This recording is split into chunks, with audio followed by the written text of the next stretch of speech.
Assalamualaikum warahmatullahi wabarakatuh. Alhamdulillah wassalatu wassalamu ala Rasulillah wa ala alihi wa sahbihi wa mawala. Amma ba'd. Sebelum kita mulai pertemuan singkat kita ini, mari kita membaca suratul Fatihah. Kita hadiahkan kepada seluruh muassis Jamiah Nahdlatul Ulama dan juga muassis PCNU Pasuruan dan kampus kita tercinta ini. Mudah-mudahan keberkahannya senantiasa melimpah kepada seluruh aktivitas yang kita lakukan. Ala hadhihi niyyah al-Fatihah.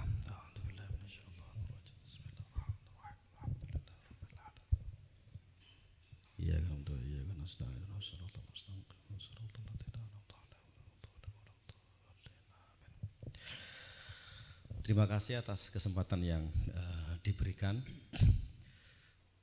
Saya adalah produk dari kampus umum yang mengalami pergulatan berbagai macam aliran Islam di perguruan tinggi.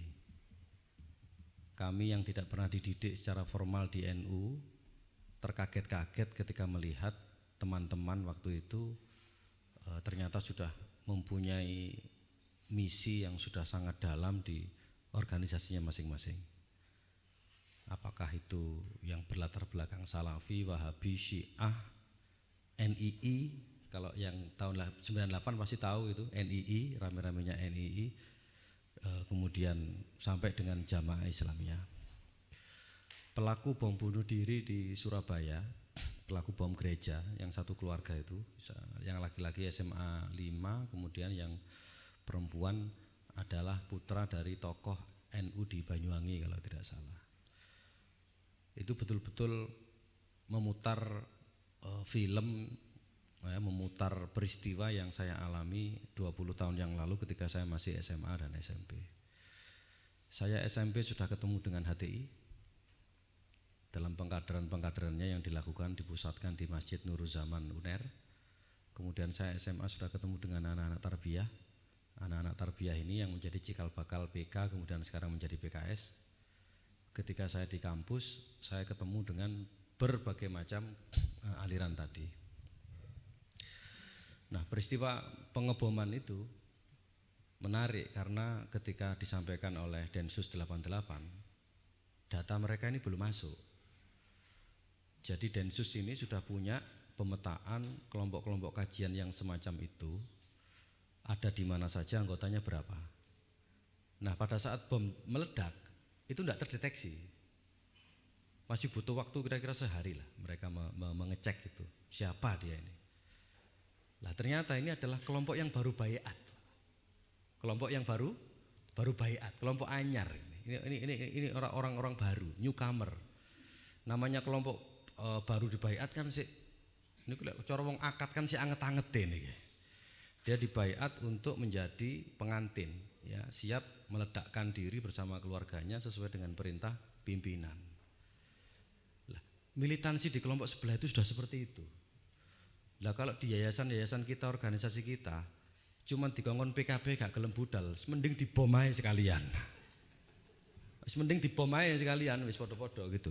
Karena di kelompok sebelah sudah seperti itu tingkat militansinya itu. Bahkan ya sampai peristiwa bom itu meletus, anak-anaknya kan masih hidup. Kami ditugaskan ya kerjasama dengan Pemkot waktu itu untuk merehabilitasi, untuk ngecek, melakukan assessment kira-kira anak-anaknya ini terpapar atau tidak. Apa kesimpulannya? Ketika saya datang di situ, ada anak bernama Aisyah.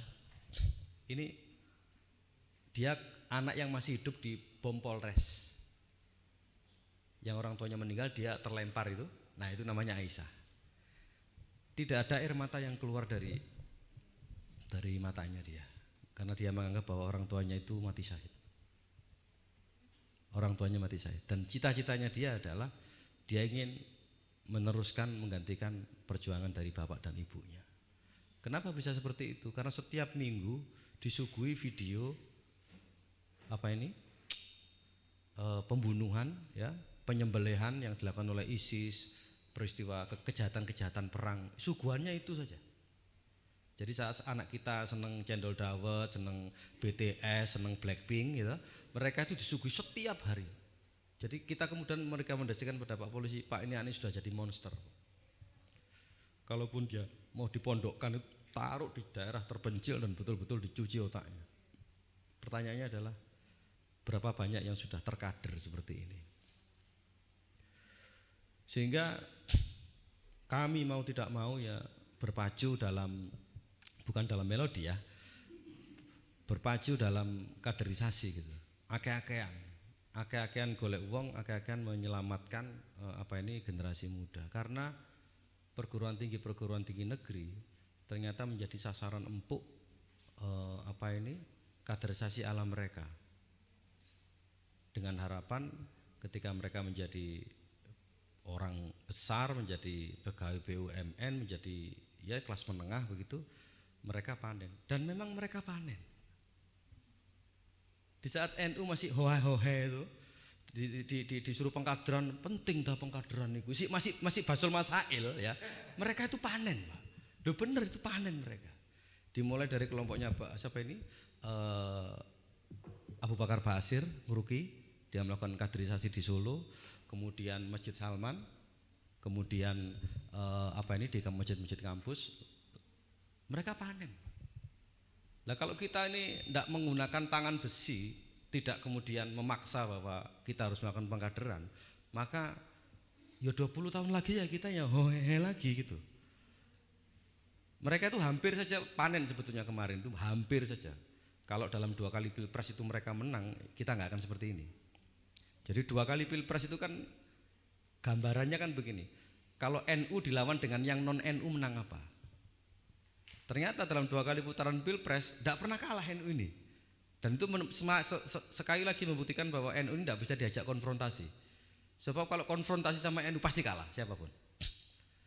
Makanya 2014 Prabowo Hatta, jelas-jelas Muhammadiyah itu kan kalah. 2019 dia ulangi lagi. Makanya yang non NU pasti sebelah. Tetapi kan yang NU kan masih ada yang milih ke sebelah. Itu karena nggak paham, karena BODO saja. Karena BODO ya kemudian perilakunya ya Allah mahdi qaumi fa innahum la ya'lamun gitu loh. Ya Allah berikanlah petunjuk pada mereka karena mereka tidak tahu lah. Dalam rangka irsyad itulah kemudian pendidikan ini menjadi penting, karena tidak mungkin menjelaskan semuanya dalam waktu singkat, apalagi satu persatu di saat kepala kita ini sudah dipenuhi dengan informasi WA, Facebook dan Twitter. Informasi-informasi tentang Aswaja yang enggak benar, informasi-informasi tentang NU yang enggak benar, informasi tentang kiai-kiai kita yang enggak benar, itu sudah terlanjur masuk. Dan itu strateginya HTI. HTI itu punya strategi begini, manusia itu memang punya otak, punya pikiran, punya potensi untuk melihat kebenaran.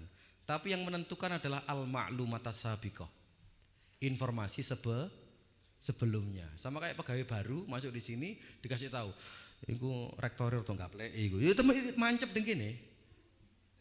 Kalau dia tidak betul-betul berusaha untuk mencari kebenaran ya, dia pasti akan ada jarak dengan Pak Rektor dengan informasi tadi itu. Itu yang taktiknya namanya al-ma'lumatas sabiqah. Saya sudah mendengar itu SMP. Sehingga mereka terus itu mencekokkan informasi-informasi keliru itu sengaja memang. Karena bagi orang awam itu menjadi al-ma'lumatas sabiqah yang mancep di situ. Ya, yang mancep, yang betul-betul ada di benak mereka. Nah, maka sebagai sebagai mungkin DP lah ya sebelum nanti benar-benar mengikuti PKPNU, saya ingin menyampaikan sebuah tema tentang Aswaja sebagai ideologi ya. Nah, selama ini kan ada orang bilang aku NU, getihku NU itu saya dapat jawaban dari Lombok kemarin gitu. Kalau ada orang tidak mau kaderisasi dengan alasan darahnya NU, jawabannya gampang. Ya darahmu NU saya percaya, dagingnya yang belum gitu loh. Dagingnya yang belum gitu. Tulangnya juga belum gitu. Nah, siapakah Ahlussunnah wal Jamaah itu? Nah, jadi gini kan, dalam sikap ilmiah yang dibangun di dunia pesantren itu, ingkung ta nakilan fasihah wa ingkung ta mudda'iyan faddalil. Kalau kamu menukil, mengutip, maka kutipan itu harus sahih, harus benar. Makanya untuk mengkutip Al-Quran kamu harus hafal. bacaanmu harus bagus. Kalau mengutip hadis ya kamu harus hafal, kamu harus ngerti syarahnya juga. Itu syarat menjadi orang alim dalam ilmu agama itu begitu. Awwalu wajibin 'alal 'alimi al-amanah fin naql. Jadi pertama kali kewajiban bagi seorang intelektual, seorang alim adalah kejujuran dia dalam menukil. Kalau memang itu yang menyampaikan Imam Syafi'i, ya katakan itu Imam Syafi'i. Kalau yang kamu nukil itu berasal dari Imam Ghazali, ya kamu harus katakan bahwa itu bukan kata-katamu, itu katanya Imam Ghazali. Dan di YouTube hari ini banyak orang ngomong agama macam-macam tapi tidak dinisbatkan kepada siapapun. Seolah-olah itu kalimat itu muncul dari dirinya sendiri. Itu secara ilmiah itu tidak benar. Karena tadi itu awwalu wajibin 'alal 'alimi al-amanah fin naql. Ngutipnya dia itu harus jujur. Nah, Kiai saya memberikan apa ini tambahan lagi, fangduru amang ta'khuduna dinakum. Lihatlah dari mana kamu mengambil agama itu. Karena dari situlah nanti akan menentukan benar ndaknya cara berpikirmu. Lah hari ini orang tidak bisa membedakan antara informasi agama, ilmu dengan propaganda, tidak bisa. Pokoknya nang WhatsApp, nang Facebook, ono Al-Qur'ane, ono terjemahane, sing nulis Fulan bin Fulan hafidhahullahu ta'ala anhu, pasti Islam. Belum tentu. Kadang-kadang kualitasnya dia itu propaganda yang membiaskan informasi supaya apa? Supaya orang itu masuk dalam alur berpikir mereka. Yang sering kita dengar adalah kalau sholat Jumat itu orang NU azannya 2 kali mengikuti Sayyidina Utsman, kemudian yang azannya sekali itu mengikuti Rasulullah, pintar mana Sayyidina Utsman dengan Rasulullah? Itu kan propaganda itu. Itu kan propaganda itu. Mana pernah ada pertanyaan yang mempertentangkan antara kecerdasannya Rasulullah dengan Sayyidina Utsman. Tapi mereka ingin ngajak orang supaya kamu tinggalkan yang 2 azan itu, kamu ikut yang 1 azan karena ini yang Rasulullah. Sama kayak kalau kita belajar sholat itu dalam kitab fikih saja, Sulam Safina, Sulam Mutaufik, dalam kitab Sulam Menyulam yang lainnya ya, banyak itu. Nah itu cukup bagi kita. Tapi kemudian datanglah dari negeri antah berantah sifat sholat Nabi. Nah seolah-olah yang lain itu bukan Nabi yang ngajari sholat, yang sholat yang ngajar itu bukan Rasulullah. Nah itulah yang kemudian kita diajarkan, baik dicek dulu. Kamu dapat itu dari mana? Kamu nukil kitabnya apa, yang ngarang siapa? Kalau ada kalimat itu kalimatnya siapa?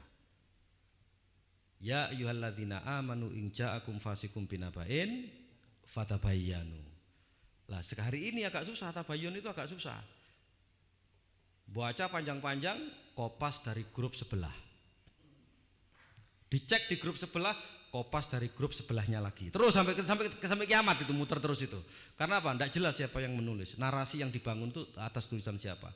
Makanya kalau di Facebook tidak perlu melayani debat dengan orang yang tidak jelas namanya. Karena apa? Itu hadis sudah doif itu. Sudah doif itu. Karena rawinya tidak dobit. Ya. Maka kemudian mengenai Ahlussunnah wal Jamaah itu kita mengutip dari kitabnya Kiai Hasyim. Oke, kita mulai dari situ ya. Kitabnya Kiai Hasyim, beliau menyampaikan amma ahlus sunnah fahum ahlut tafsiri wal hadithi wal fiqh. Sederhananya Ahlussunnah wal Jamaah itu adalah sebutan lain bagi ahli tafsir, ahli hadis dan ahli fikih. Fa innahum al muhtaduna al mutamassikuna bi sunnatin Nabi sallallahu alaihi wasallam.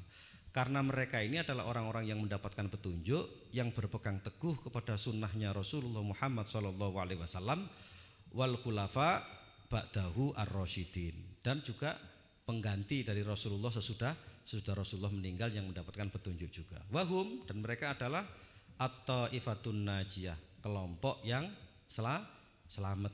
Qalu wa qad ijtamatil yaum fi madzahibil arba'ah. Dikatakan bahwa hari ini yang dinamakan Ahlussunnah wal Jamaah itu adalah kelompok yang bermadhab.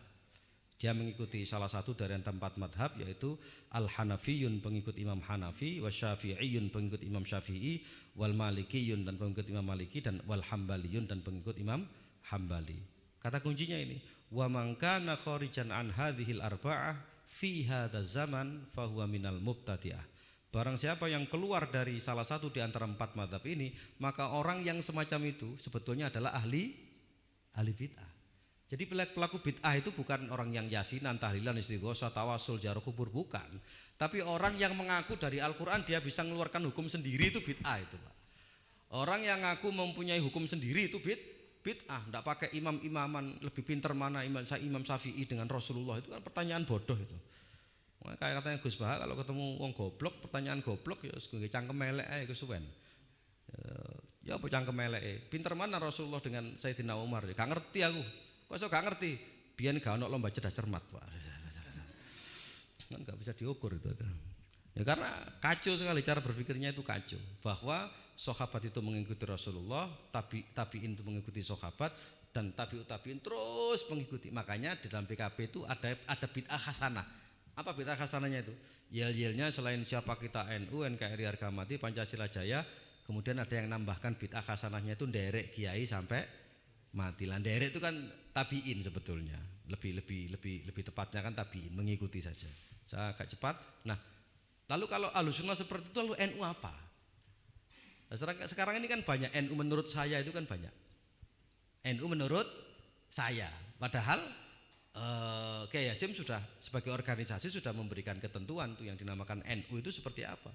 Wa amanah nahdlatul ulama fahiya alamun jins lil jam'iyah. Ini nama organisasi. NU itu nama organisasi yang dia punya ADART, punya kontun asasi, punya aturan-aturan macam-macam. Sehingga tidak boleh NU menurut saya itu tidak boleh. Mungkin organisasi kok menurut saya, ya kan? Nah, lalu siapa yang dinamakan sebagai orang NU? Wa amma ahlun nahdoh, lah ini hebatnya ini. Orang kalau jadi orang NU sebutannya itu ahlun nahdoh. Ahlun nahdoh itu siapa? Mereka yang mempunyai jiwa kebangkitan. Sebagaimana dinamakan Nahdlatul Ulama, bukan Jamiatul Ulama, sebab ini bukan kumpulan para ulama biasa. Ini adalah kumpulan para ulama yang memiliki jiwa an-nahdoh. Apa jiwa an-nahdoh itu? An-nahdoh itu salah satu maknanya adalah al-qiyamu bil quwwah. Al-qiyamu bil quwwah. Jadi misalnya Pak Rektor ngajak manggil dosen itu, Pak Agus silahkan menghadap ke ruangan saya. Siap. Itu al-qiyamu bil quwwah itu. Tapi kalau Pak Agus ditimbali Pak Rektor ada pertemuan penting, sepancet ae sing gak paling diomongno gak penting sapa. Nah itu bukan an-nahdoh Pak, itu Pak. Itu bukan alun-nahdoh itu. Coba bayangkan, kita tidak dinamakan orang NU ndak, ahlun nahdoh. Jadi kalau ada kampungnya tidak ada pengajian, kita bangkit untuk melakukan sesuatu. Kalau di kantornya tidak ada pengajian, ada teman-teman tidak bisa baca Al-Quran, tidak bisa ngaji, kita juga bangkit. Ada mahasiswa yang kemudian ternyata sholat gak carane. Nah, jiwa-jiwa kebangkitan itulah yang kalau ngumpul jadi satu menjadi Jamaiyah Nahdlatul Ulama. Apakah sejak dulu tidak ada orang yang mencaci maki NU? Sudah banyak. Ini contohnya.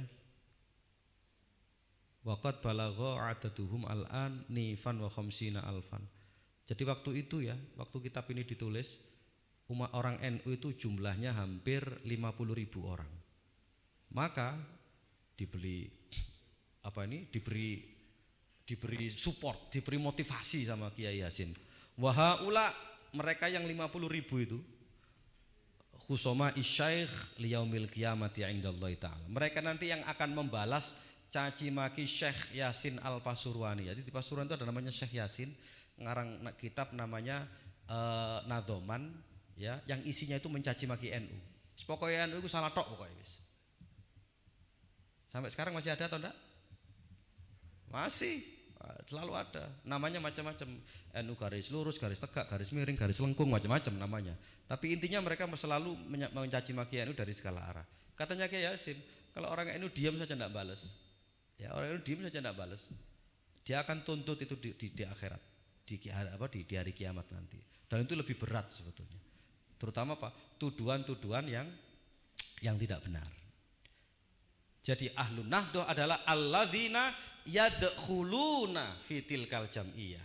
Maka barang siapa yang mengaku masih sudah NU darahnya, sudah NU sejak lahir, sudah NU sebelum ada di bumi ini, ya, maka PKB besok itu menjadi inaugurasinya. peristiwa yadkhuluna fi tilkal jam'iyah, proses resmi masuk sebagai warga NU ditandai dengan mencium bendera NKRI, bendera merah putih, dan juga mencium bendera Nahdlatul Ulama. Oke. Nah, orang NU namanya Ahlun Nahdlatul, ya, dikatakan oleh Kiai Hasyim, ini adalah jamiah yang lurus. Hadhil jam'iyah al-mubarakah, ini adalah jamaah yang penuh berkah, al-mausumah bi jam'iyati Nahdlatul Ulama, yang diberikan nama Jam'iyah Nahdlatul Ulama. Wadkhuluha, jadi ada perintah wadkhuluha, bukan cukup dengan aku iki NU, enggak cukup dengan pengakuan, ada proses wadkhuluha, masuklah ke dalam jamiah itu bil mahabbah, dengan kasih sayang, wal widad, ya, dengan cinta kasih, wal ulfa, persatuan, wal ittihad, wal ittisal, ini yang penting, wal ittisal bi arwahin wa ajsadin, dengan ikatan jiwa dan raga. Ini yang mungkin tidak ada di organisasi lain, ya, ittisal bi arwahin wa ajsadin. Nah, apakah kemudian orang-orang NU ini hanya cukup dengan mengakui dirinya NU? Ternyata tidak. Ternyata tidak. Ini adalah jamiah yang lurus, bersifat memperbaiki dan menyantuni. Ia terasa manis di mulut orang-orang yang baik dan getir di tenggorokan orang-orang yang tidak baik. Ini sudah kami tes di mana-mana itu. Kalau orang memang lahir batin NU, disuruh yel-yel, siapa kita? NU, itu ya manis saja, enak aja. Tidak ada hambatan moral apapun, tidak ada gangguan pikiran apapun, tidak ono. Dan biasanya yang agak sulit yel-yel itu siapa? Itu biasanya adalah mubalek omnivora, Pak. Pemakan segala. Diundang Muhammadiyah budal, diundang NU budal, diundang FPI budal, diundang LDII budal, diundang Persis budal, Persekapas, Persebaya, budal kabeh lah pokoknya. Pokoknya budal kabeh iku. Wong kuwi dikon yel-yel abot. Tapi kalau orang memang betul-betul didikan NU, ya kan, kemudian ngerti NU seperti apa, ketika dia dibilang siapa kita gitu, NU gitu. Tapi kalau mau balik omnivora, rodok ruwet, Pak. Siapa kita? Ada gitu ruwet terus. Karena terlalu banyak identitas dia. Engko ngomong NU kebanteran kok ketok nang kono gak enak gitu. Kabeh gak ngomong NU ku nang kene sekolah iku yayasan yo NU gitu kan. Maka di sini ndak ada masalah NU dengan paksaan, dengan ancaman SK-mu akan dicabut, gak ono, Pak. Ndak ada itu, ya. Ndak ono. Bil mahabbah. Lah pertanyaannya zaman kena dicintai apa gak, kan ngono tok ya jane kan. Kena dicintai apa gak gitu. Ya, makanya saya tes ini yang di sini ini kira-kira NU ini lahir batin apa separuh-separuh, saya tes dulu. Latihan ya. Siapa kita? Coba banter-banter mau latihan dari banter-banter. Mau latihan ketno ae. Siapa kita? Oke, siap ya. Mulai ya. Siapa kita? Siapa kita? Siapa kita? Sing maskeran. Siapa kita? Dah. Saya ini ya, PKP mulai 2013. Jadi melihat audiens itu, ya, melihat audiens itu, tertarik gak tertarik, sadar gak sadar, iku kewetok. Lho jenengan mau dadi dosen lho nggo teng mriki, ndelok mahasiswa model ngeten-ngeten kira-kira ya kira-kira. Ketok mboten sing niat sampe gak niat. Kewetok. Momone saiki apa dikira gak ketok saiki? Saya sejak 2013 PKP itu.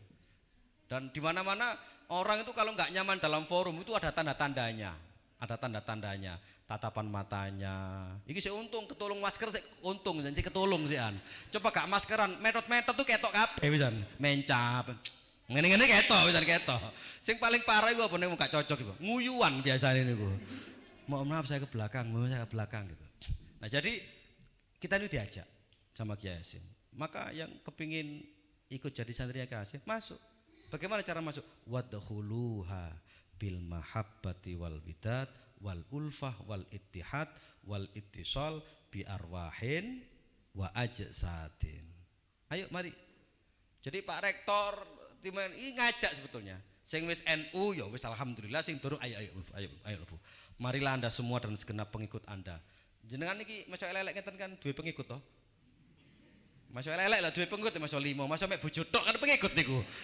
Minimal kan punya pengikut tuh, apalagi yang pimpinannya Gowes, pimpinannya Mabar Mobile Legend itu, pengikutnya kan minimal pengikutnya Sophie Martin itu, pengikutnya Tupperware itu kan punya pengikut semua itu, sudah punya pengikut. Mari, ayo, mari. Dari golongan para fakir miskin, para hartawan, rakyat jelata dan orang-orang kuat, ayo berbondong-bondong masuk Jam'iyah yang diberi nama Jam'iyah Nahdlatul Ulama. Jadi kalau ada ngomong, aku ke NU tapi aku semua aku mlebu nang ngene kepengurusan aku mau aktif nang ngene. Ya berarti gak melok anjurane Kiai. Sim Kiai ayo melo. Ayo melo. Gitu. Oke.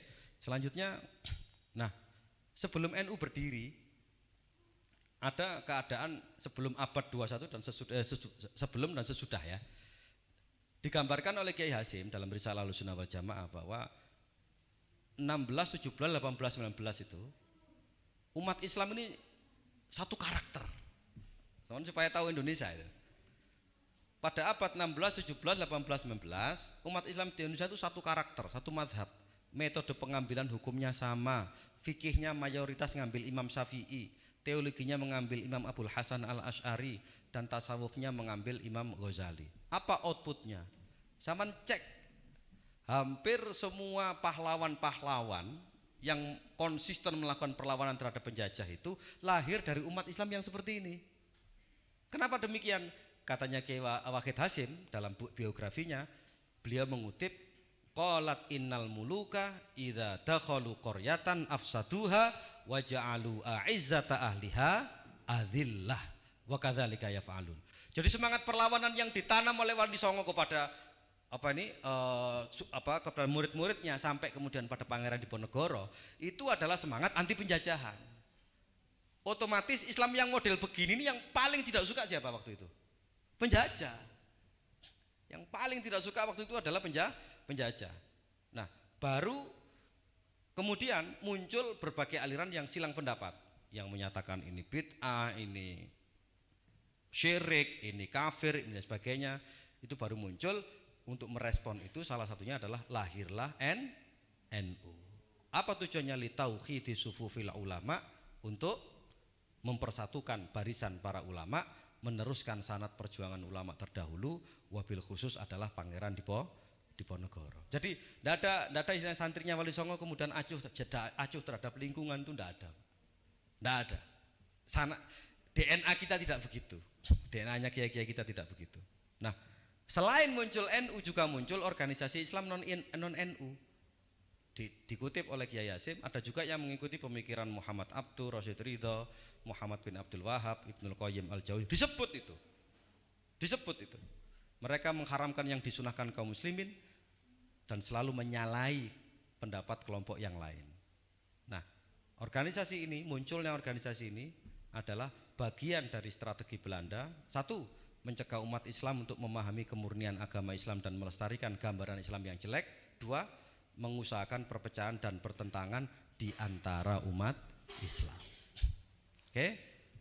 Selanjutnya, nah, aswaja sebagai ideologi maksudnya apa? Begini, pengertian ideologi itu kan sederhananya kan begini ya, set of opinion or beliefs of a group or an individual. Jadi ini satu perangkat pendapat atau keyakinan yang dimiliki oleh kelompok atau individu. Jadi individu punya keyakinan, kelompok punya keyakinan, institusi juga punya keyakinan. Tidak boleh satu institusi kemudian membawai berbagai macam bentuk keyakinan, itu tidak boleh, pasti. Bahasa saya, kalau sudah masuk dalam institusinya Yamaha, ya jangan promosi Honda gitu loh. Masuk akal nggak? Masuk institusi Yamaha, kemudian mempromosikan Honda, itu masuk akal nggak kira-kira? Nggak masuk akal. Jadi guru NU kalau ketemu NU yang ngomong kebesaran NU, dosen NU ketemu dosen NU di kantor NU, di kantor Universitas NU, ya harus ngomong kejayaan NU. Jangan sampai dosen NU bahas di gedung NU bukan kemaslahatan NU. Itu kan sama seperti Rohman punya istri marfu'ah, tapi yang dibahas riyatun, Pak. Gara itu karan mboten kira-kira ngoten niku. Iki gak usah ngomong lembaga lho ya, sing ngomong individu saja coba. Ben ketemu bojo sampean ngomong, "Lah ya Dik, riyatun ku." Menung ketemu nek riyatun niku. Kira-kira turun di zaman kira-kira mari ngono. Gak turu musala sampean. Nah itu yang terjadi di kita. Merendah-rendahkan diri kita sendiri, merendah-rendahkan organisasi kita sendiri, merendah-rendahkan institut kita sendiri, tapi di saat yang sama meninggi-ninggikan organisasi lain yang kita sendiri juga tidak tahu sebetulnya. Jadi orang mau gambar-gambar dewe, wedi-wedi dewe. Wah Muhammadiyah top, hebat. SDIT, militan, hebat. Di mana ada kok nang kene cuma kan goblok, Pak. Gambar-gambar dewe, wedi-wedi dewe. Berarti mangane ngono kan mending menggambar optimisme organisasi kita. Kita bisa begini, kita bisa begitu gitu loh. Wong gambar-gambar dewe kok wedi-wedi dewe. Nah, maka dengan alasan inilah kemudian kenapa yang FPI tetap FPI sekalipun sudah dibubarkan. Sepakat gak? Apa dikira nggak ada orang yang masih membawa ke FPI yang di dalam hatinya? Masih, sekalipun sudah dilarang oleh negara. Itu ideologi sudah, dia masuk ideologi sudah. Itulah kenapa yang HTI tetap HTI. Sekalipun sudah dilarang oleh negara. Tahu kenapa? Karena itu ideologi. Yang Muhammadiyah tetap Muhammadiyah. Lah kalau yang FPI seperti itu, HTI seperti Muhammadiyah seperti itu, berarti NU harus tetap NU dengan alasan yang sama. Kita punya penawarnya itu, semuanya punya penawarnya kita. Kalau sebelah ngomong imam besar gitu. Orang NU jawabannya gampang sekali. Lebih baik menjadi makmum di Masjid Nabawi daripada menjadi imam besar di musola kecil, Pak Rektor. Ngono caranya jawab. Karena imam besar di musola kecil itu gayanya selangit, Pak. Padahal yo azan-azan dewe. Pujian-pujian dewe. Komat-komat dewe. Lho ngono iku lho, wong gak ono wonge. Ngeten ya, sufu gak ono wonge padahal. Kalau kita enggak lah, kita penting jadi makmum saja. Yang penting di Masjid Nabawi kan begitu. Oke, lanjut. Nah, saya ambil contoh ya ini supaya teman-teman di kampus ini paham ini, supaya teman-teman di kampus ini paham. Jadi ada keterkaitan antara beliefs ya, kemudian value, artefak dan simbol. Jadi apa yang ada di sini itu manifest sebetulnya nanti. Ambil contoh saya perdebatan soal cadar. Cadar sebagai pakaian itu tidak ada persoalan. Mau mudo gak apa-apa, masuk gak cadar gak oleh kan begitu kan? Di Indonesia ini loh, gak katok cekak oleh, masuk mudo apa gak cadar kok oleh, bukan. Tetapi yang dalam hubungan ini ternyata ketika dia mempromosikan satu model ideologi tertentu itu bahayanya. Nah, di mana sinyalemen itu kita temukan? Ya pelaku-pelaku bom bunuh diri. Pelaku bom di Jawa itu yang pakai celana pendek atau yang pakai cadar? Pakai cadar. Tahu kenapa? Karena nyembunyikannya enak di dalam gitu. Paham? Jadi bukan kita sentimen dengan cadarnya, dengan jubahnya, bukan, tapi patut diduga bahwa dia terpapar ideologi radikal. Buktinya apa? Kemarin pelaku bom bunuh diri itu adalah mereka yang bercadar dan berjubah. Sebab nek gawe katok cekak, kemudian terus nggawa bom, pasti ketok. Pasti konangan. Makanya kita tidak berkepentingan dengan itu. Dan biasanya sing katok cekak sing meledos kudu bom iku biasane lho niki biasane. Ya. Dan ini pertentangan ini sebetulnya para dosen sekalian, para pengajar sekalian, ini sudah terjadi sejak tahun 90-an. Bagaimana suwuk diganti gak islami, sing islami ruqyah. Lu kan cuma bahasa, tapi ada kaitannya itu. Beliefs, value, artefak, simbol, itu ada kaitannya. Kenapa kok mereka ngotot zikir akbar bukan istighosah? Itu ada kaitannya dengan ideologi. Kenapa mereka ngotot pakai jilbab, jangan pakai kerudung? Kerudung itu belum menutup aurat. Ada kaitannya dengan ideologi. Kenapa partai Islam versus partai dakwah? Amin Rais bilang partai setan. Ya kan? Kemudian teroris, syahid. Kan itu soal framing saja. Bagi kelompok mereka, Ali Gufro macam-macam syahid, Pak. Bagi kelompok yang dirugikan atau bagi negara NKRI, mereka kelompok apa? Teroris. Kelompok teroris. Banjari dengan nasyid, ini yang saya alami sejak saya kuliah dulu. Jadi anak-anak muda NU itu ketika sudah di kampus, luntur ke NU-nya gara-gara apa? Enggak pede. Enggak pede sama sekali. Tolak al-badru alaina itu dhaif itu, bukan enggak ada dalilnya itu. Rasulullah enggak pernah mengajarkan begitu, bid'ah itu. Terus yang sunnah itu apa? Yang sunnah itu nasyid. Ayo, siapa nggak ngerti nasyid? Generasi 90-an pasti tahu nasyid itu. Yang begini itu loh, yang 4 orang nggak pakai alat musik, bem berum berum berum cuperem pem pem cuperem pem pem cuperem pem pem. Ada lagunya itu. Dengarlah perem pem pem, kicau burung-burung bernyanyi perem pem pem, gitu. Itu lagu yang perem pem pem. Ada lagi lagu lagi. Assalamualaikum, salam sejahtera, paparapap, hupap, pap, hupap, itu. Saya paham, saya dulu artisnya ya. Saya dulu artisnya, keliling dari kampus tuh anak-anak PKS keliling, Pak. Makanya PKS sekarang deket-deket NU, ketemu tak idoni ya sumpah. Kok niku mbujukmu kenemenan gitu loh. Wong saya dulu pelakunya, saya keliling itu, saya keliling. Lah terus kemudian dengan perjalanan ya, saya ngaji, ya ikut. Makanya ngurungono pengajian itu penting, Pak, penting. Belum nggak hadir itu minimal krungu lah, ya. Contohnya saya ini. Ikut pengajiannya Kiai, ikut Jamatul Qura wal Hufat, ngajar di TPG. Lama-lama kemudian jadi berpikir, kita ini juga elek-elek ini alumni TS Jo ngawur, yo mikir awake dhewe iki. Ngawur. Walaupun ITS gak pakai NU aku. Sama kan ITS ke NU ya, aku ITS gak pakai NU. Saya kemudian berpikir, loh kok bisa? Tola albat itu bid'ah. Lah terus yang sunnah bem itu gak masuk akal, Pak. Pernah zaman belajar hadis diceritakan suatu ketika Rasulullah dalam keadaan bersedih dihibur dengan kelompok nasyid dari para sahabat, pemberem nggak ada. Lah pertarungan kita tuh gagalnya di situ. Karena organisasi kita tidak membariskan. Makanya PKB pentingnya di sana. Mereka dibariskan ya, dibariskan.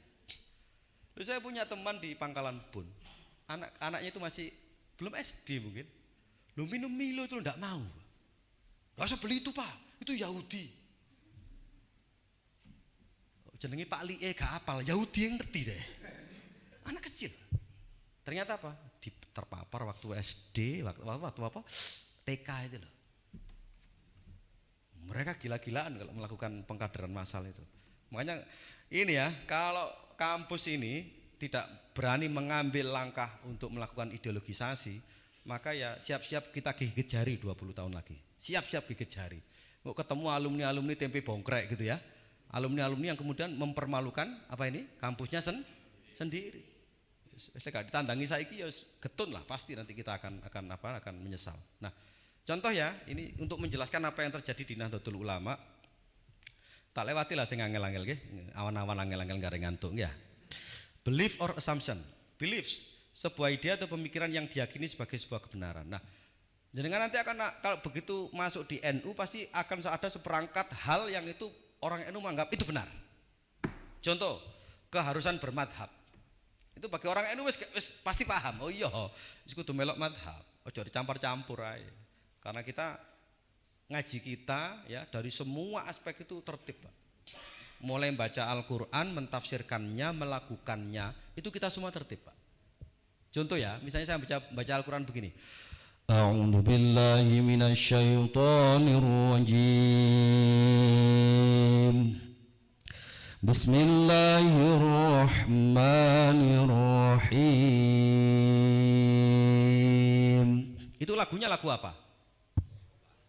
Lagunya lagu Bayati. Rumusnya ada rumusnya. Nurun Nabi 'alal awalimi asfara. Diterapkan dalam ayat Al-Qur'an. Ya ayyuhan nasut taqu rabbakumul ladzi khalaqakum. Di pesantren begitu itu ditoto kabeh. Lagune itu ditoto. Bacanya kenapa kok bismi? Kok ndak bismu apa bisma kayak Mahabharata ngono? Lah itu ilmunya ilmu nahwu. Sarepotan dhewe ngapalno alfiyah 1000 bait iku. Farfa bi dhammin wangsiban fathan wajur kasrong kadzikrullahi abdahu yasur. Dadi Ustaz NU wis wani nggawa jas, nggawa akik ngene iki. Ya kudu ngerti nahwu sorof. Ojo doroba ya 1000 dramben ngono rek. Ini yang ngomongnya kapasitas. Makanya kampus ini pun nanti harus menerapkan standar kapasitas itu. Ada perdebatan menarik di ITS, Pak Rektor. Adik-adik kelas saya yang ada di rektorat itu mulai kepingin memasukkan dai-dai NU di kampus, di ITS. Setiap Jumat itu ada bunyi-bunyi dari RMI sudah mulai ngaji rutin, namanya Mutiara Solihah. Neng Laha, Neng Anis, semua giliran masuk itu. Lah mereka kemudian karena merasa disingkirkan ya, mereka juga pengen masuk. Pak. Tahu nggak yang dimasukkan bangsanya siapa itu? Zaitun Rosmin, Tengku Zulkarnain. Pokoknya yang begitu-begitu itulah pokoknya. Lalu teman saya ini punya senjata pamungkas. Kompetensinya apa dia ngomong di ITS? Itu ngomongnya Kiai. Kompetensinya apa dia? Kalau dia memang ahli hadis ya ngomong hadis di sini boleh. Kalau dia ahli tafsir silakan ngomong tafsir di sini. Gitu. Sama seperti kita sebagai institusi jurusan teknik lingkungan, bahas masalah lingkungan, yang didatangkan ya pakar lingkungan. Jangan jurusan teknik lingkungan, bahas masalah lingkungan, yang didatangkan sampah masyarakat gitu loh. Akhirnya kemudian mereka paham, waduh ini berarti sekarang pertarungannya sudah mulai pertarungan kompetensi. Sehingga ngomong agama di kampus, udah Roy Surya, LBM, LDNU gitu. Karena keurusan bermadhab, tawasul, ziarah kubur, istighosah, ziarah ke makam Nabi, itu semua fix kalau di NU sudah pasti benar. Lah pertanyaan remehnya kan begini kan, mana dalilnya kan begitu. Itu kan pertanyaan remehnya kan begitu. Saya tanya balik, how far can you go? Kamu sampai sejauh mana mengejar dalil itu? Apa yang kamu maksud dengan dalil? Kalau yang kamu maksud itu adalah pendapat para ulama, bagaimana mereka menyimpulkan itu sebagai suatu kebenaran, kita bisa ombyok, baca bila mampu kan ngono toh? Bukan haji bila mampu, tapi baca bila mampu. Kok kadang-kadang ngomong mana dalilnya? Dituduhno kitabe. Ya cok sing ngene ra. Ya susah. Ini pernah terjadi dialog antara Kiai Ali Maksum dengan Pak Arfakhruddin. Dan tolong jangan diviralkan ya. Saya kalau ngomong itu kelasnya memang tidak diviralkan memang untuk kader ya. Dia bilang begini, di dalam satu pertemuan di UII waktu itu ditantang debat masalah amaliyah. Pak Ar itu ketua Muhammadiyah, Kiai Ali Maksum itu ketua NU. Kita mau bahas apa ini gitu. Kita mau bahas amaliyah Kiai. Katanya Pak Ali Maksum gitu. Pak Yai, gurunya Gus Dur itu. Saya datang ke sini sebagai Ali Maksum Rois Am PBNU. Kalau saya sampai kalah dalam debat ini, hari ini juga saya pindah Muhammadiyah. Pertanyaan kita, jagoan enggak itu kira-kira itu? Jagoan enggak itu kira-kira? Oh jagoan, Pak. Wong NU ditantang debat masalah amaliyah. Topi miring, bos. Topi miring, ya kan? Terus harusnya kan dia bilang toh, baik Pak, saya juga mewakili Muhammadiyah. Kalau saya kalah saya pindah NU. Nggak ada kalimat itu, makanya nggak perlu ngeladeni mereka.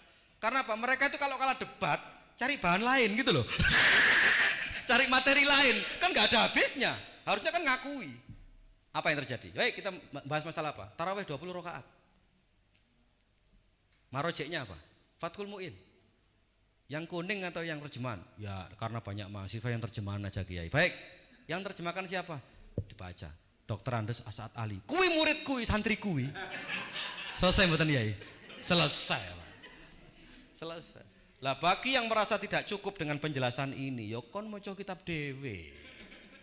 Ini misalnya Al-Bayanu lima Yushghilul Adhan karangannya Dr. Ali Jum'ah, Hujjah Ahlussunnah wal Jamaah karangannya Kiai Ali Maksum, Al-Muqtatofat karangannya Kiai Marzuki Mustamar, Mafahimu Yajibu Ang Tusohaha karangannya Sayyid Maliki, kemudian Syawahidul Haq karangannya Syekh Yusuf bin Ismail An-Nabhani, kemudian Al-Mausu'ah Al-Yusufiyah. Kelempoken sampean nek dalil ning ngene NU, kelempoken sampean. Nah, pertanyaannya kan guluk, kata tadi saya gojloki staf pengajarnya beliau ini. Atas ini guru olahraga takon dalil iki ya apa kira-kira? Hah? Kono iku wis gak usah takon dalil aneh-aneh sebagian terenenen ngono cukup pisan wis.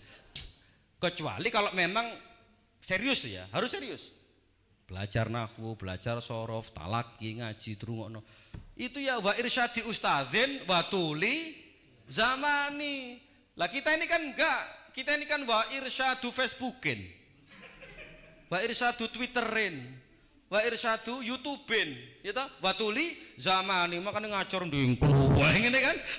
Karena ya Pak Irsyad di YouTube-in tadi itu. Nah, beliefs ini adalah keyakinan yang sudah diyakini sebagai kebenaran. Assumption, sebuah ide yang berasal dari pengalaman sebelumnya. Rasulullah tidak ngajarkan, memang tidak ngajarkan. Gak ada hadis sahih. Tapi kemudian tajribah itu terbukti mujarab. Misalnya barang siapa membaca ini sekian kali nanti begini. Oh, ono Gus rodok delodok dapat pasien lama ndak menikah. Dikai resep gak kena, dikai resep gak kena. Iku ono kurang situk Mbak apa? Tak rabi dhewe maren.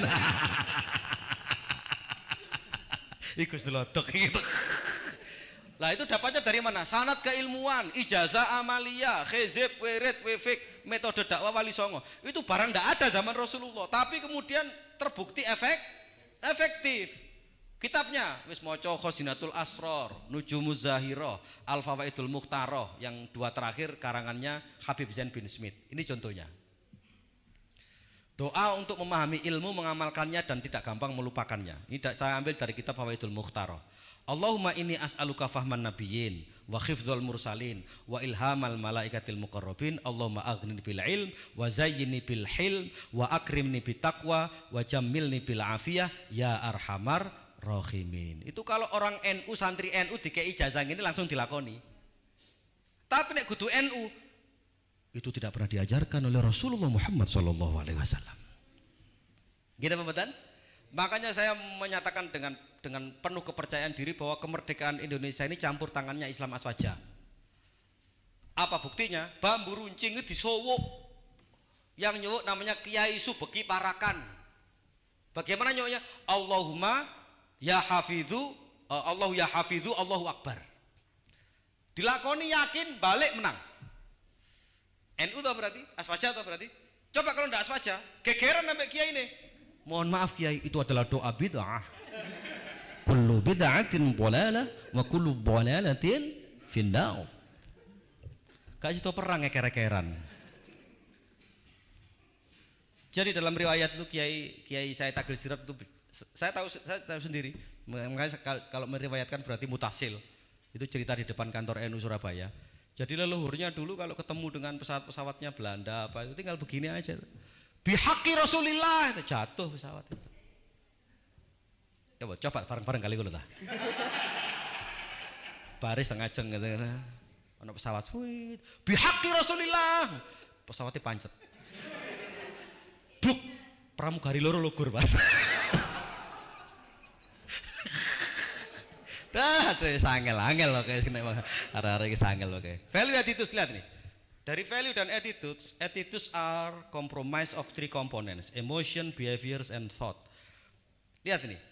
Affective response is one's emotional response to a task or an entity. Lihat, ciri orang NU itu gak gampang mengkafirkan orang, bisa bergaul dengan beragam jenis masyarakat agar dapat melakukan dakwah yang santun, tidak menganggap orang kafir sebagai musuh selama tidak mengganggu atau menghalangi ibadah atau sampai mengusir dari tempat tinggal. Ini NU banget ya. Gus Bah pernah menceritakan Kiai Maimun Zubair itu mendatangi persepsi akad pernikahan.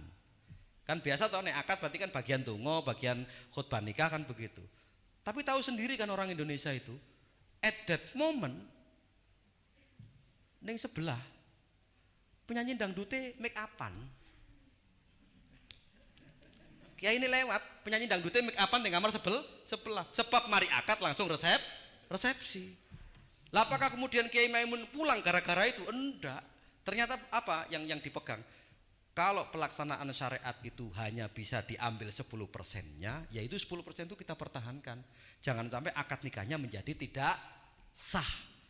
Gara-gara dulu penyanyi dangdut terus melebu sampean. Dan itu di Indonesia biasa apa mboten di Indonesia? Biasa apa mboten? Biasa arek-arek kemis malam Jumat. Shallu ala Nabi Muhammad. Sholli alaih, ku kemis malam Jumat, nek Sabtu malam Minggu tarik sis. Mongko ngono sih Gus.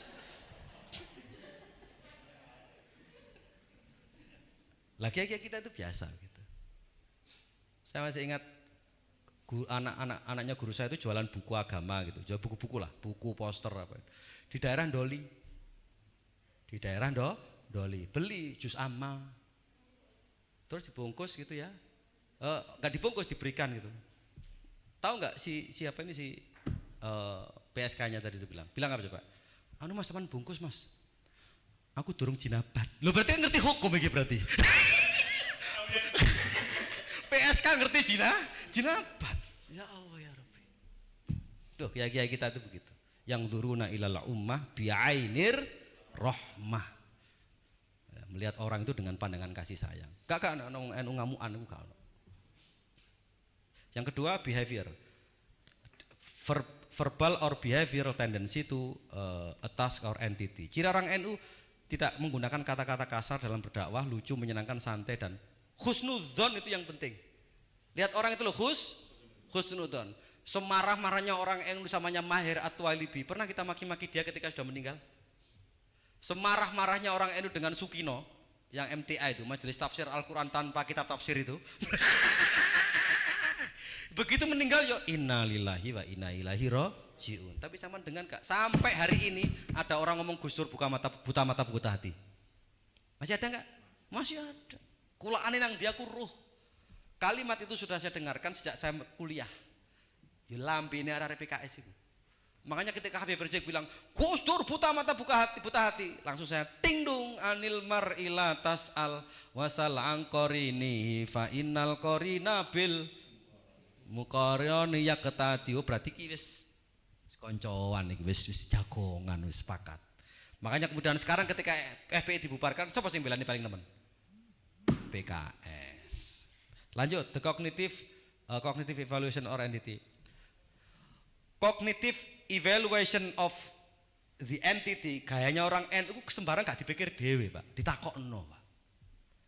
Fas'alu ahla dzikri in kuntum la ta'lamun. Jangankan persoalan besar ya, pindah oma, pindah kampus, mau menikah, soal nama anak itu loh.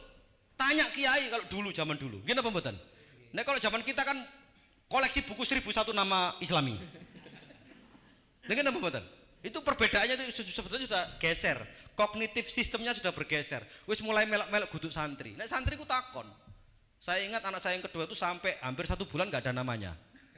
Saya kemudian ke rumahnya kiai saya ditanya, "Sapa jenenge anakmu go?"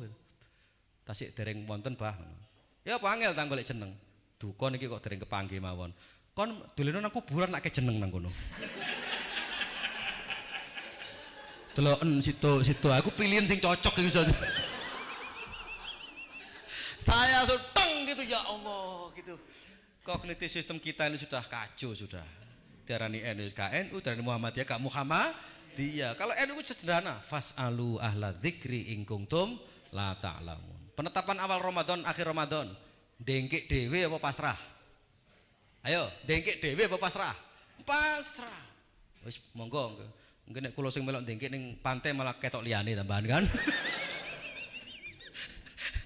Wah, itu ya. Jadi emotion, behavior ketata semua. Di NU itu sudah ketata semua. Nah, setelah itu semua ada, lah artefaknya itu harus ada. Struktur organisasi, ART, seragam, bendera, kubroan, rotiban, tahlilan, ziarah wali limo. Itu yang sifatnya apa ini? Artefaknya ya. Tapi yang tidak boleh lupa, kampus ini juga artefak. Menunjukkan bahwa Aswaja di Pasuruan itu ada. Dan tidak sekedar ada, tapi ini membuat NU Pasuruan kota kecil ini menunjukkan menghasilkan generasi yang unggul dan membawa NU pada kejayaan. Bukan begitu. Nah kalau orang-orang NU-nya di sini kemudian ya wis pokoknya ngajar ya ngajar, teko. Wong bayaran ya kadang dibayar, kadang nggak dibayar, kadek serius-serius barang lah itu susah. Padahal ini sebetulnya nih ke depan ya, Anah Doasannya 2026 itu sebetulnya munculnya artefak-artefak ini. Munculnya kampus-kampus unggulan, munculnya rumah sakit unggulan yang kemudian orang merasa, oh berarti kalau aku Aswaja itu nanti ujung-ujungnya itu ya menjadi apa? Generasi atau menjadi bagian dari peradaban yang unggul gitu. Jadi nggak cukup hanya dengan yang tadi itu, dengan belief tadi nggak bisa. Kelihatan kalau penanda-penandanya itu muncul. Ini ya. Kemudian ada lagi simbol lambangnya hijau, bendera tauhid, hijab syar'i. Ini pertarungan simbol semua. Ya, pertarungan semua. Bahasa pun juga demikian. Language is the most often used form of symbolism.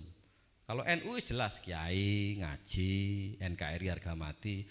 Makanya yang bukan NU ya enggak usah ikut-ikut gitu loh. Ini bahasa internalnya NU. Kalau NKRI harga mati, NKRI harga mati. Yang enggak NU enggak usah ngomel. Kok protes? Oh, NU koyo dewe, NKRI dewe, kabeh ono sing ngono. Itu kita loh, kamu jangan ngomel, bikin sendiri. Bikin sendiri, ndak selalu kalau kita NKRI harga mati terus kamu apa, ndak ya kamu bikin sendiri. Seperti SDN 1 Pasuruan yes, ya SDN 2 Pasuruan ya ndak boleh ngomel. Oh ngono, SDN 1 yes, berarti ADW no. Ya ngono sapa? Sing ngongkon mikir ngono iku ya sapa? Ya kan gaya dhewe gitu loh. Sama kayak Yamaha dan Honda itu loh. Kalau Yamaha kan Yamaha semakin di depan, ya Honda udah usah ngomel-ngomel. Oh, padha montore sumbunge mentala. Apa ngono iku ya, yang cerdas. Maka kemudian Honda bikin One Heart. No. Ngomel-ngomel ditutukno. Ya moho kok karo dhewe. Aku enggak dhewe lek ngono. Apa? Honda, depannya Yamaha. Ya susah. Jadi kelihatan kok. Ya kita ya, mereka melihat kita juga mereka langsung tahu kalau kita itu NU. Kita melihat mereka, kita juga tahu kalau dia itu bukan NU. Makanya hati-hati ketemu dengan orang yang sudah advance, yang pengalaman itu jangan macam-macam, sudah tahu sudah. Ibarat dokter yang profesor itu sudah tahu, oh iki modeling ini iki mercing-mercing, gak duit koyo iki. Nah, itu sudah tahu. Pengalaman saya ngisi seminar di ITS, saya dipanel dengan orang Chevron, dengan Exxon ya kalau salah, tapi jenggotnya segini, Salafiyah kakak begitulah. Saya itu tidak memperkenalkan diri, gak cerita nih awak ini pengurus NU, tidak cerita. Langsung dia tuh ngomong, antum NU ya. Itu kayaknya bukan khobar, tuduhan kayaknya. Karena pertanyaannya kan gak enak itu kan, antum NU ya. Loh iya emang kenapa? Saya tidak suka dengan NU. NU itu terlalu lemah. Saya suka yang keras-keras. Oh, gitu. Break sholat, saya sholat itu sampai mikir, dijawab apa bedes itu iya. Oh nggak tahu ketemu yang ngilok-ngilok, no kan secara sopan santun kan ya sebetulnya parah dia tuh kan, nggak pernah ketemu loh, langsung saya dibegitukan toh. Alhamdulillah saya diberi daya oleh Allah Subhanahu Wa Taala, saya nemu jawabannya itu, saya ketemu. Begitu saya waktu dapat kesempatan ngomong saya bilang, NU itu adalah organisasi dengan jumlah pengikut terbesar. Kenapa? Karena NU ini sesuai dengan fitrah. Apa fitrahnya orang laki-laki itu? Keras saat dibutuhkan, kalau tidak dibutuhkan tidak keras. Itu satu gedung ketawa semua gitu kan, wajahnya dia mau merah gitu kan. Ya, saya bilang jihad dan tidak jihad itu, jihad dan damai itu kan soal kebutuhan. Coba saat 45, NU keras apa lemah? Saat 65, NU keras apa lemah? Ya kan? Lah kalau sekarang mau ngerasi siapa? Rektore NU, wakil rektore NU, terus yang buat demo, itu kan nanti lapo gitu loh. Terus dia apa itu gak ngerti lawan, gak ngerti kawan kan. Nah, makanya NU itu keras pada saat yang tepat. Kalau tidak butuh keras, maka kita tidak akan mengeluarkan kekerasan kita. Paham gak ini? Nah itu baru mereka kemudian oh ini NU ini. Saya lagi ngisi alumni ITS halal bihalal. Saya baru mukadimah, orang itu pada ketawa semua. Sudah begini, wah nek modeling ini pasti NU. Karena memang sudah ketahuan. Jadi tadi itu simbol ya ketahuan. Jadi ini ya beliefs, value itu ada hubungannya. Makanya tadi saya bilang sama Pak Rektor, di Unisma itu ada mahasiswa pakai cadar, langsung dikeluarkan. Karena itu sudah tidak sesuai dengan tadi itu, paketannya tadi itu. Mulai beliefs, value, attitude, tapi enggak. Sama ini ya, hubul faton minal iman, NKRI harga mati sebagai values, kemudian attitude-nya waspada terhadap propaganda khilafah di sosmed maupun di lingkungan. Terakhir yang ini saya sampaikan, apa yang dilakukan oleh Muhammadiyah misalnya nih ya, contoh ya, saya ambil dari lisan mereka sendiri. Ini adalah disertasinya beliau ketika S3, Profesor Haidar Nasir.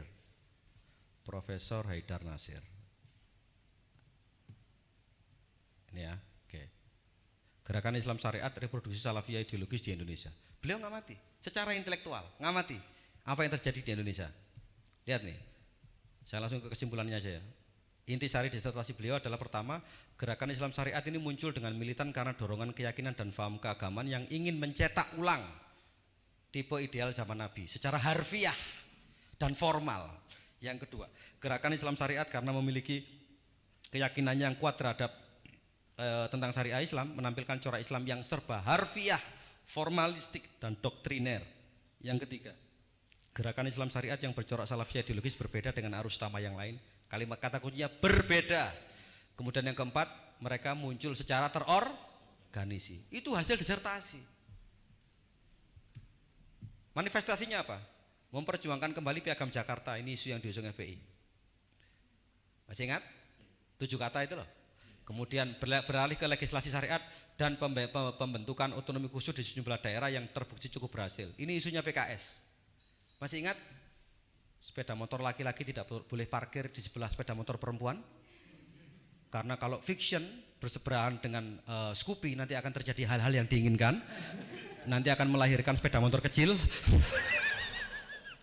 Kan keterlaluan itu. Kan syariatisasinya itu loh dan selalu sasarannya itu perempuan, selalu.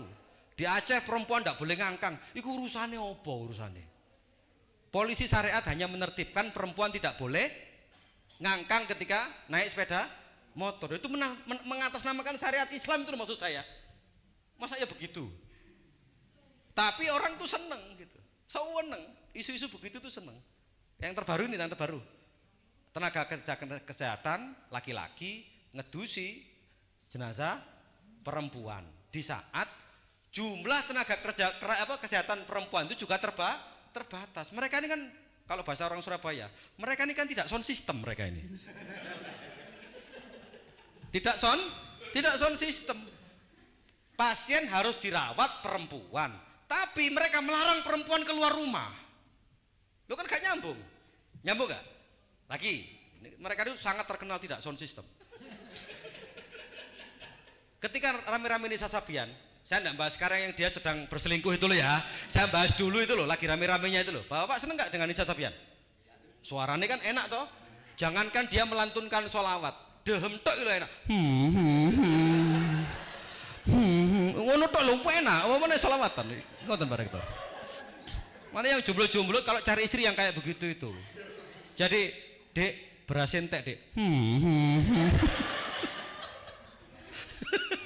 Ya Pak Dek, token listriknya sih ono. Gak kok persarungan itu. Itu kan diingatkan, wahai adikku Nisa Sabian, ingatlah bahwa suara perempuan adalah aurat, bahwa musik adalah bid'ah. Kan begitu mereka. Narasinya kan begitu. Nah kalau di lembaga-lembaga NU, satu forum pertemuan laki-laki dan perempuan, itu asal wajar-wajar saja. Kan nggak perlu pakai satir toh, biasa kan? Kan yo modelnya ya sekalipun begini kan gak mesti toh ketemu wedok langsung orgasme kan gak mungkin toh. Mosok tos gitu, kan gak mungkin. Makanya jangan berlebihan begitu. Selama wajar-wajar saja. Misalnya Pak Rektor nanya, Pak untuk persiapan akreditasi apakah sudah disiapkan? Sampun Pak. Baik. Bagaimana Bu? Apakah dokumen-dokumennya sudah disiapkan? Kalau dia jawab dengan benar, sudah Pak, kami kerjakan dengan baik. Ya tidak ada persoalan. Tapi lek jawabnya dari kemarin itu. Ya bapaknya langsung. Boleh. Borong rapat gitu kan. Karena tidak wajar-wajar saja. Ini fenomena Ustadz Hijrah. Fenomena ini lebih parah lagi. Senin jadi artis, Selasa hijrah, Rebo jadi ustazah. Paham ya? Senin masih jadi artis, Selasa hijrah, Rebo jadi ustazah. Ada itu bintang film, bintang sinetron, ngisi di salah satu BUMN gitu. Saya tanya teman saya kerja di sana, iku ya apa sih tadi ustaz embo arek ngundang ya apa? Nek ditakoni jawabannya ya apa? Pokoknya ditakoni apa jawaban gini. Subhanallah. Niku pertanyaan apa mawon niku subhanallah. Wah nek ngono aku ya iso aku subhanallah walhamdulillah Allahu akbar. Allah. Nah kalau dia itu hijrah cerita saya tobat gara-gara apa, mari kita sembahyang, ndak apa-apa. Tapi kalau sudah ngomong teknis soal agama, ngomong soal apalagi berfatwa ya, waduh, ya kulaanmu kurang akeh bos, kuraanmu kurang akeh. Nah, jadi itu para dosen sekalian, para staf pengajar Civitas Akademika, nanti dalam PKP itu kita ingin satu barisan. Satu barisan, ideologi yang sudah seperti ini diperjuangkan lah. Saya mungkin nambahi dengan yang saya sampaikan di tempatnya Kiai tadi bahwa fungsi kepemimpinan sesudah Rasulullah meninggal itu ya li khirasatiddin wa siyasatud dunya. Lah untuk menjaga agama itu tugasnya para kiai, para ulama. Lah kampus-kampus seperti kita ini siyasatud dunya. Bagaimana ngatur kemaslahatan secara duniawi. Makanya ndak usah setengah hati itu, langsung gas 4 saja, langsung kopling 4 saja langsung, prosenling 4 saja. Karena apa? Karena kalau kita tetapkan itu sekarang, kita start mulai hari ini, ya 10 tahun lagi jenengan panen bahwa ini adalah kampus teknologi rujukan alumni pesantren. Selesai sudah. Segmentasinya sudah sangat-sangat jelas. Terakhir dalam sebuah tulisan tentang how to build world class university, itu ada tiga persyaratan utama yang harus ditempuh siapapun yang ingin menjadikan kampusnya itu kelas internasional. Yang pertama adalah concentration of talent. Kampus-kampus besar, MIT dan sebagainya itu yang direkrut tuh ndak ngurus, Pak. Mau kulit hitam, kulit coklat, abu-abu, semu ireng, ndak ngurus. Selama dia punya kemampuan. Nah, kenapa mereka punya kebijakan seperti itu? Karena Amerika dan Eropa yang sudah mapan ini, generasi mudanya mulai ngelokro. Mulai ndak seneng mikir sing abot-abot. Akibatnya apa? Itu diambil oleh negara dunia ketiga. Maka jangan heran kemudian Cina nyusul, India teknologi nyusul. Karena apa? Karena mereka adalah talent yang luar biasa, concentration of talent. Jadi kampus ini kalau ingin luar biasa harus memasukkan orang-orang hebat di bidangnya. Nek gak patek hebat atau setengah hebat, apalagi yang orang ini hebatnya apa ya, nggak usah dimasukkan. Bahaya itu. Karena kalau ini tidak menjadi concentration of talent, nggak gak jelas iki. Iki kampus ta, gerdu ta, panti sosial apa, dinas apa ini, tenaga kerja, kan gak jelas itu. Oh, si fulan ini ahli teknologi. Oh, si fulan ini ahli misalnya bahasa. Oh, itu nanti yang akan menjadi gula yang memancing semut-semut untuk datang. Concentration of talent. Yang kedua, ini yang sangat NU banget. Apa itu? Favorable management. Jadi manajemen itu enggak kaku-kaku amat. Sama lihat organisasi yang hebat-hebat, itu rata-rata manajemennya itu enggak terlalu rigid, tapi dia mengikuti mengikuti situasi yang berkembang. Coba sekarang ini, kalau kita paksakan tatap muka yang enggak mungkin, dipaksakan online itu juga ada kendalanya. Nah, maka orang NU itu sebetulnya letak kehebatannya di situ. Orang NU itu tidak ada yang kaku. Orang NU itu fleksibel. Orang NU itu fleksibel, favorable management. Nah, kemudian yang ketiga adalah abundant resources. Jadi kampus-kampus hebat itu selalu resourcesnya itu luar biasa. Pertanyaannya, dari mana abundant resources itu tidak 100% mengandalkan dana dari pemerintah. Apalagi dalam kondisi seperti sekarang, bantuan 5 miliar, tulisannya 5 miliar, sing diterima 450, 4 miliar setengah, kemudian laporannya 5 miliar, akhirnya gak sibuk ngembangno kampus, sibuk menjawab pertanyaan kejaksaan. Itu terjadi di beberapa tempat, saya cerita ndak enak, di beberapa tempat begitu.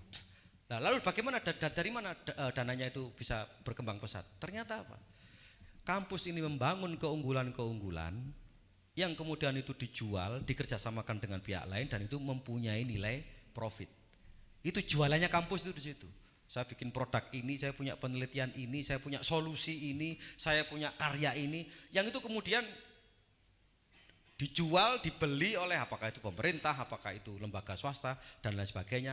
Itu nanti yang akan membuat kampus itu mempunyai resources yang tak terhingga. Lah masalahnya sekarang hampir semua kampus itu cita-citanya cuma satu. Apa itu? Beleh mahasiswa. Jadi kalau ingin mendapatkan uang yang banyak, ya sudah, mahasiswa masuk itu kena berapa itu sudah langsung 10 juta, 50 juta, 400 juta. Karena itu dipraktekkan tidak hanya perguruan tinggi, TK pun begitu. TK-TK favorit di Surabaya, TK Islam itu. Oh, no, TK gue bayar 10 juta. Gak heran sampean. Kalau saya heran, itu diajari moco apa diajari debus hari itu. 10 juta. Nah, kalau talentnya ini benar-benar benar-benar bahu-membahu, mempunyai jiwa korsa yang baik, rasa memiliki dan mengembangkan, maka inovasi-inovasi tadi itulah yang akan membiayai kampus ini. Jadi saya sudah ingatkan ya, jangan sekali-kali berpikiran kemudian mengandalkan bantuan dari pemerintah. Sebab itu jebakan offset itu luar biasa. Jadi itu 5 miliar, 10 miliar untuk sing dilaporno berapa. Nek pas gak konangan gak masalah. Itu kabeh. Itu gak cuma bantuan pemerintah tok, selingkuh barang ya ngono. Nek pas gak konangan gak masalah. Nek konangan lah iki sing dadi persoalan. Maksud saya mulai sekarang perlu ditancapkan visi bagaimana kampus ini membangun keunggulan untuk kemudian ditarungkan di dalam alam komersial, sehingga kemudian feedbacknya untuk kampus ini bisa menjamin pengembangan kampus selanjutnya. Mungkin itu yang bisa kami sampaikan sebagai Porskot. Saya mohon maaf kalau ada kasar-kasarnya omong. Saya orang Surabaya asli, jadi saya mohon maaf. Wallahul muwaffiq ila aqwamit thoriq. Wassalamualaikum warahmatullahi wabarakatuh.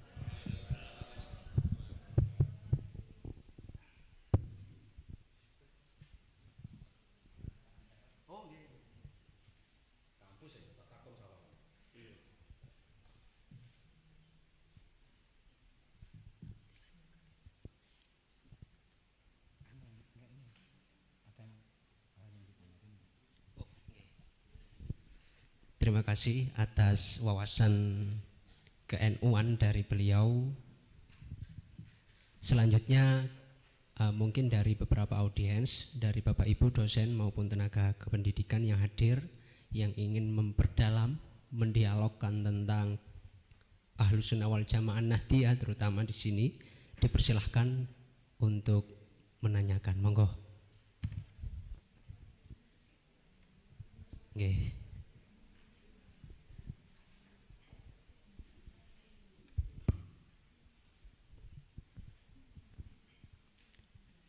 Assalamualaikum warahmatullahi wabarakatuh. Terima kasih atas waktunya dari moderator. Yang ingin saya tanyakan, ketika kemudian beberapa organisasi keislaman di Indonesia yang dilarang dan juga sudah dibubarkan. Nah, itu bagaimana kemudian kita sebagai orang NU bisa mengcounter terutama ideologi mereka. Nah, sampai jauh mana kemudian orang-orang NU melihat bahwasannya ini juga bagian dari katakan kemudian penguatan ukhuwah Islamiyah dan ukhuwah Watoniyah, untuk kemudian biar ideologi yang terlarang itu bisa kembali disadarkan. Itu yang pertama. Terus saya pernah punya pengalaman di di ITS juga. Di ITS itu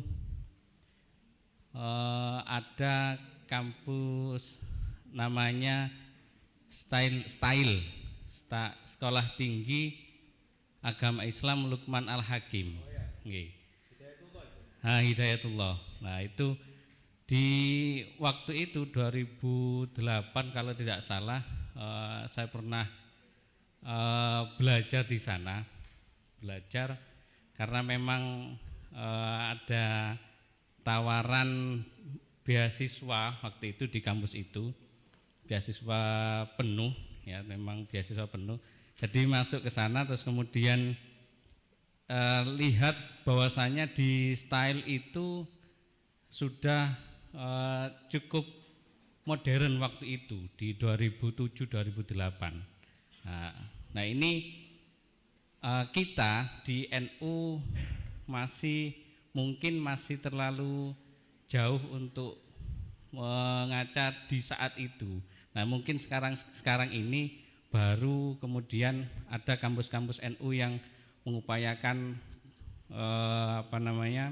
beasiswa dan sebagainya. Nah itu untuk kemudian kampus NU bisa berkembang lebih jauh, ini harapannya adalah biar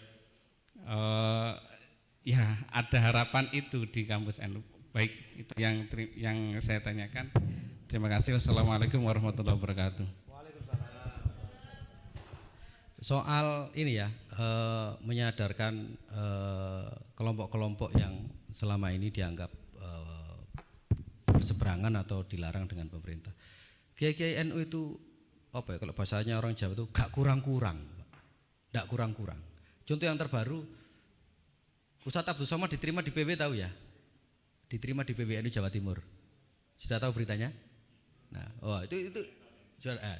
itu karena kami tidak memviralkan saja itu. Karena apa? Karena itu bisa menjadi framing bahwa kiai-kiai NU kemudian menerima secara total apa yang disampaikan oleh Ustadz Abdul Somad. Padahal itu peristiwa silaturahim biasa.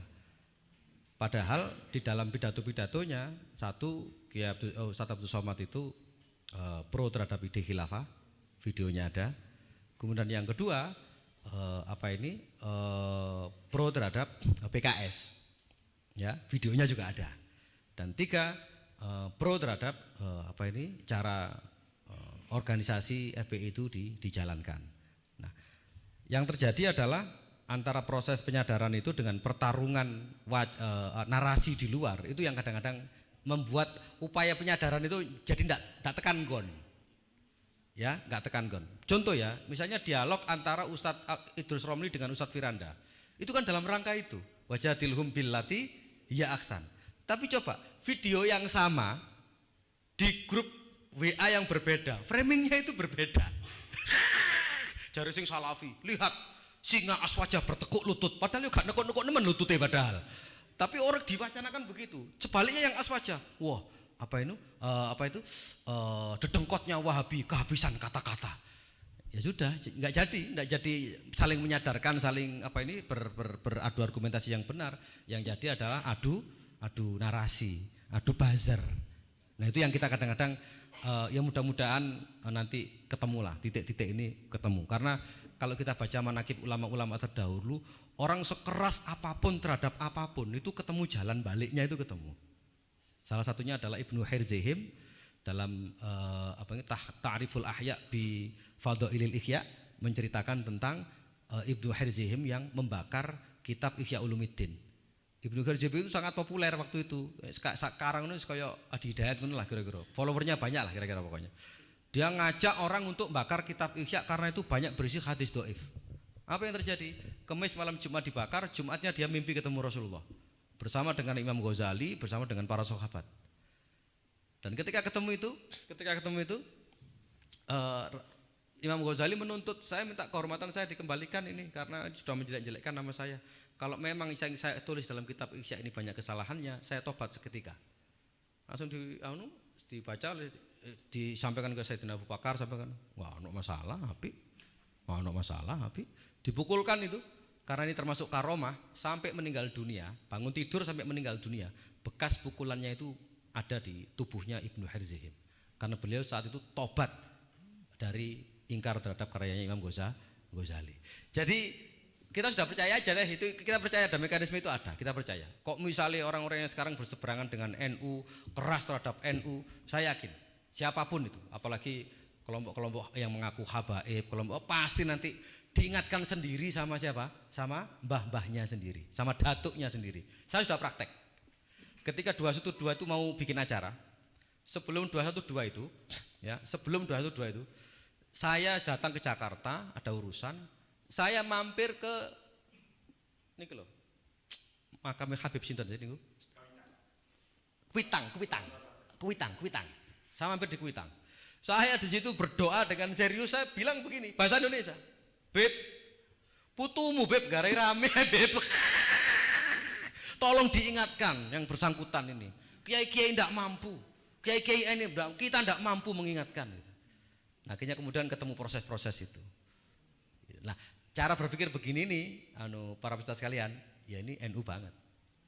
Nek ana anak kiai kok mbok wedhike minta ampun, gitu. Saman paran di kuburane bapake. Saman kandakno. Engko anake kelek ngene, oh ngono kandakno bapak. Betul itu. Saya kemarin dapat cerita ada alumni Sukorejo ngundang Kiai Khalil. Ternyata Kiai Khalil lupa. Sampai waktu ditentukan tidak datang. Itu melihat fotonya Kiai As'ad ngomong bahasa Madura tapi saya tidak bisa menurunkan. Artinya begini. Kiai, gimana putra jenengan Kiai? Saya malu. Orang hadir sedemikian banyak kemudian memutuskan nggak datang sepihak itu gimana Kiai? Nggak selang berapa lama Kiai Khalil datang. Ya, datang. Ternyata apa? Di acara yang pertama itu hanya buka jendela kemudian langsung balik. Begitu acara selesai, anak ini dicari sama Kiai Khalil itu. Katanya begini, kamu jangan ulangi lagi loh kelakuanmu loh. Jadi melaporkan itu Khalil kepada Kiai As'ad itu tidak boleh diulangi lagi. Ini kalau orang selain NU pasti tidak percaya, pasti tidak percaya. Kalau di NU hal begini-begini ini sangat biasa.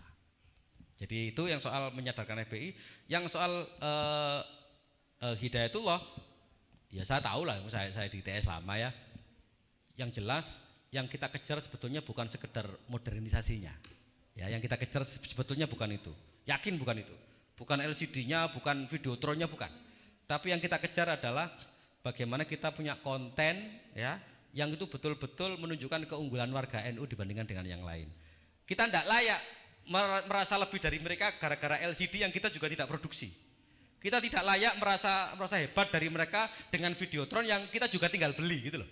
Tapi kalau ada sesuatu yang betul-betul genuine yang itu merupakan ikhtiar intelektual dari sivitas akademika ini, maka itulah nanti akan menjadi gula yang memancing semut-semut dari seluruh penjuru dunia untuk datang belajar di kampus ini. Terima kasih ya. Assalamualaikum warahmatullahi wabarakatuh.